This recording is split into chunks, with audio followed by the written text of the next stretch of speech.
William Makono ana amai vemunhu, ana tete, ana sekuru vose veukama pamusoro hama dzedu dzabva kuUniversity of Zimbabwe, pamusoro hama dzedu dzabva kuMedia Fraternity.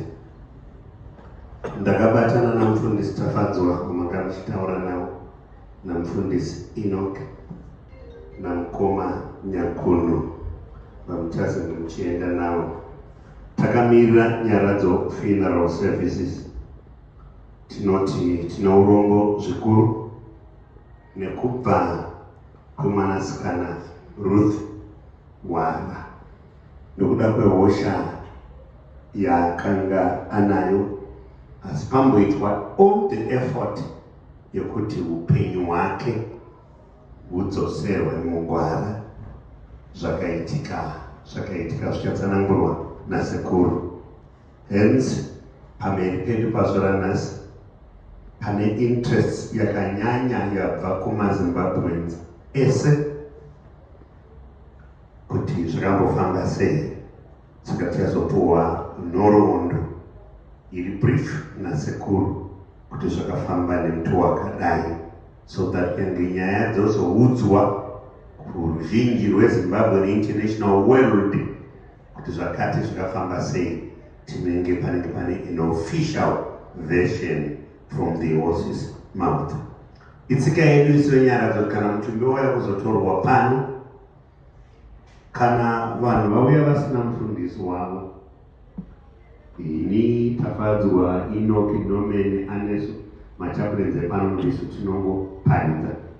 Asi kana vauya vakarongeka sezvamakaita izvi, tanzwa kuti pane mufundisi wake, pana mufundisi varipo vanobva kuReformed Church of Zimbabwe, Pastor Dick, ndo vatichasiyira mukana wokuparidza. Zvino mufundisi Dick zvatinoita isisu,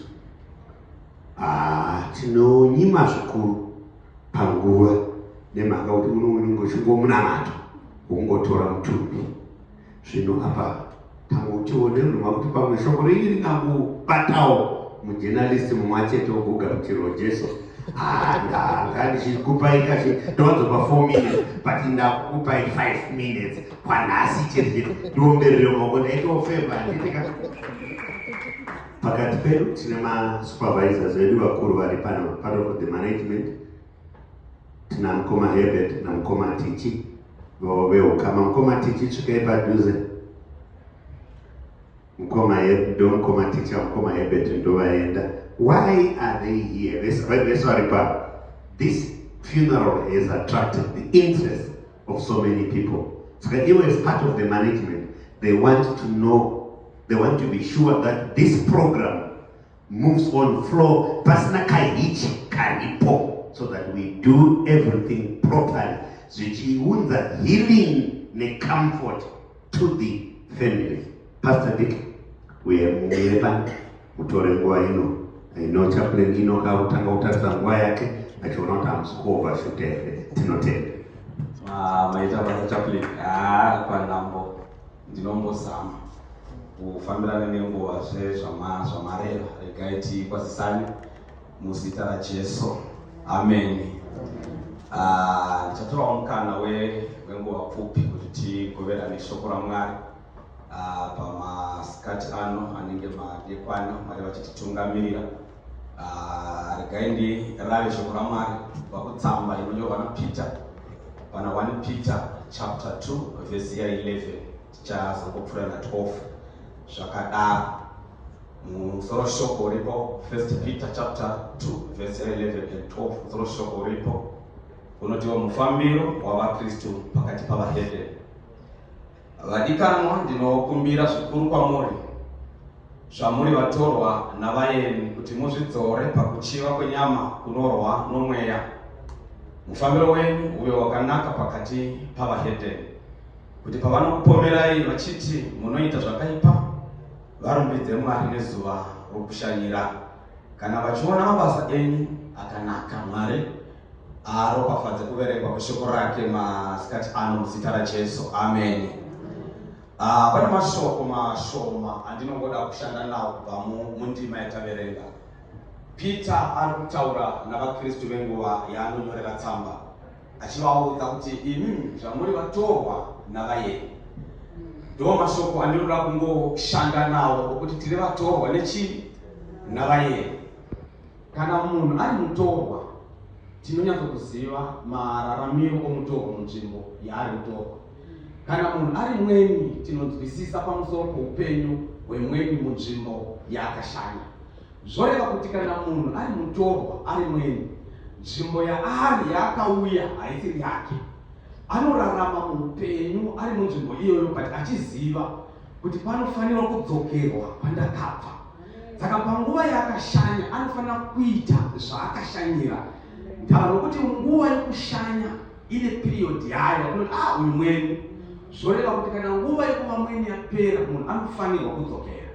Pane zvinhu zvatinoitira munhu akashanya somweni nemhaka yekuti kuti mweni wakauya pamasuo edu.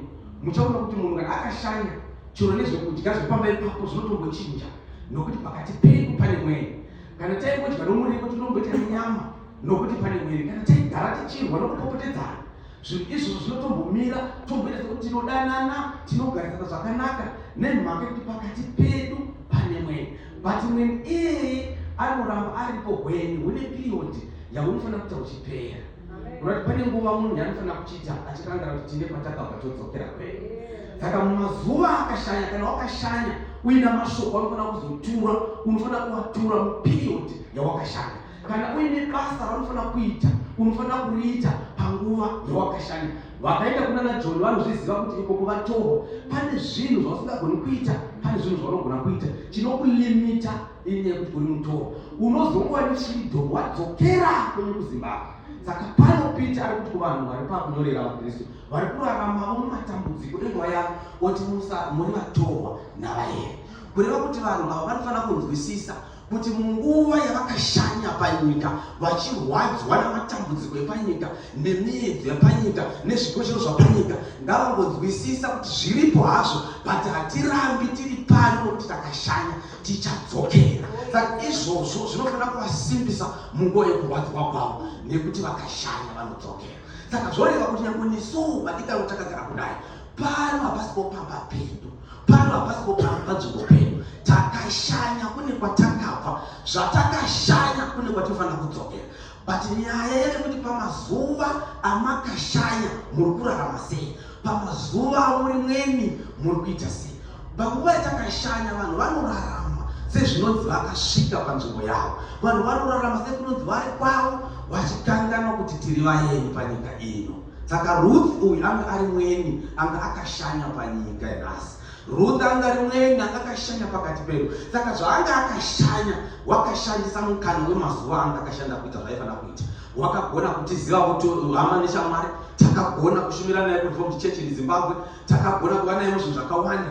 Mazuva akashandisa ari mweni. Saka panguva ino tinoti aiwa mweni wadzokera. Tinofanira kuonga Mwari kuti takamutenderwa kuva naye panguva yanga akashanya pakati pedu, akatenderwa kuita basa panguva yanga akashanya pakati pedu. Mufaro wedu zvakare ndokuti panodzokera mweni munoziva kune vaenzi vanoti kana kudzokera munofara kuti zvatibva munhu wako chitishungurudza, zvatibva anga chinetsa, munoshava kugare pamazuva anga akashanya. Poita mweni kuti pano tinodzokera zvokwadi munochema muchirwadzwa nokuparadzana naye nokuti memuchirangira kuti panguva yanga akashanya tanga tine zvakanaka. Saka nyange neniwo ndakamira Reformed Church in Zimbabwe kuwadzana congregation and the entire Reformed tinorwadziwa kuti Ruth anga ari pakati pedu, mweni anga akashanya watakabata naye zvakanaka. Tinorwadziwa nemweniwo kuti oenda mweni anga akashanya pakati pedu. Nesuwo tinogamuchira kuti Ruth wakabova pakati pedu semhuri, akava pakati pedu nyange mucommunity tikamuziva munhu anga akashanya mweni wadzokera kwaakanga abva. Sezvazvinongoita muupenyu hwedu kuti kana takashanya munhu kana kutadza kurarama zvakanaka kwatakashanya, isusu vanamai vaingokutaza neziso pamazuva wakashanya. Ukanoita musingahorepo ziso raingokuda tichanoonana tadzokera. Saka zvibvunze newe kuti pamazuva ano wakashanya uri kurarama sei, nokuti tine kwatichadzokera kwatichanobvunzwa pamusoro pemazuva atakashanya. Mwari ngavatinyaradze semhuri mukurwadziwa nemukutambudzika kwedu Mwari vatinyaradze kuti muenzi andakashanya anofanira kudzokera muzita raJesu. Amen. Regai tinamate. Baba vedu Mwari wamasimba ose muzita raJesu, tinokutendai Mwari pakumazuva namakore amakatendera kuti muedzi uyu anonzi Ruthuhwara ashanye panyika ino Mwari. Tikamuona tinonamata Mwari wedu namabasa ose amakatendera kuti aite pamazuva okushanya kwake. Zvamangana Mwari tadzoke isu vasara tinotambudzika nokushushikana. Tinoshuva kwazvo Mwari wedu kuti murape mwoyo yedu. Imi Mwari wepakati pedu mutinyaradze. Zvose zvaitwa ino Mwari mugokudzwa kubva zvino kusvika nokusingaperi muzita raJesu. Amen. Regai ndisire nguva kuna chapiri.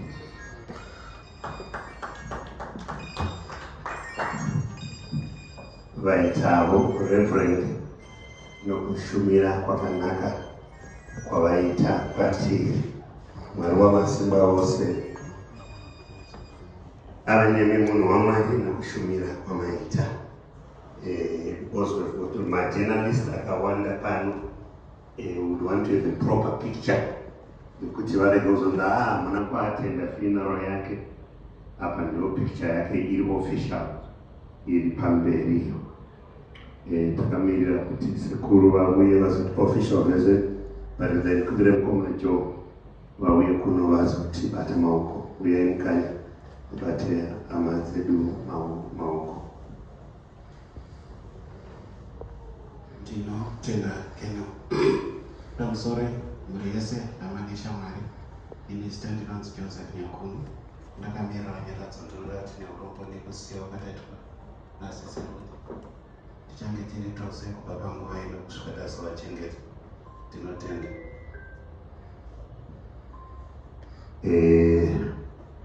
Pano hatisi kuzobvunza kuti iwe ndiwani wabva kupi. Majournalist vari pano chizivai kuti iyi timu iri pamberi yakumbira sekuru uyai kuno ndimanda kutoda kuti muchitaura. Majournalist vari pano from the journalist fraternity vakumbira mvumo kare kuna sekuru kuti vakuda kukava this funeral kuno nekumusha. Sekuru vakabvuma kuti hatinga kurambidzei nokuti ndikakurambidzai still muchapa information mugonyora zvamunoda kunyora. Asi kana tatozivana kudai so ko ini ndichatyira munhu asvika mumusha akati ndiri kufambidzana nemwana wenyu handichatya. Pandokuudza mwana wangu panapa na 6 anofanira kunge aita se achisvika. Saka majournalist kuda kuti musununguke makumbirwa kare mubvumo kwamuri as journalist mauya makasiya mabasa enyu makauya kuti muite give a good fair coverage of this happening. Ndikumbire sekuru vanoitwa sekuru William Makono.